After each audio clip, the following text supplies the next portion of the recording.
Takže třeba v páté třídě například jsme měli ve škole, na základní škole jsme měli bazén a povinném plavání, hodina tělesné výchovy. A já jsem byla vychovávána tradičním způsobem.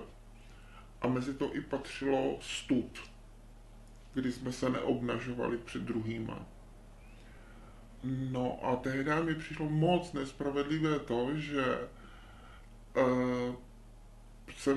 když jsme šli do sprchy po plavání, tak já jsem čekala, až se všichni osprchují a potom jsem tam kročila sama, protože jsem se opravdu moc styděla. No a při druhé hodině mě paní učitelka, nebo soudružka učitelka tehdy, chytla, nechala mě nahatou a nechala pozvat celou tu třídu těch děvčat, ne chlapců, ale děvčat, do té sprchy a řekla, že tady to máš za to, že nechodíš s něma a nemáš se proč stydět.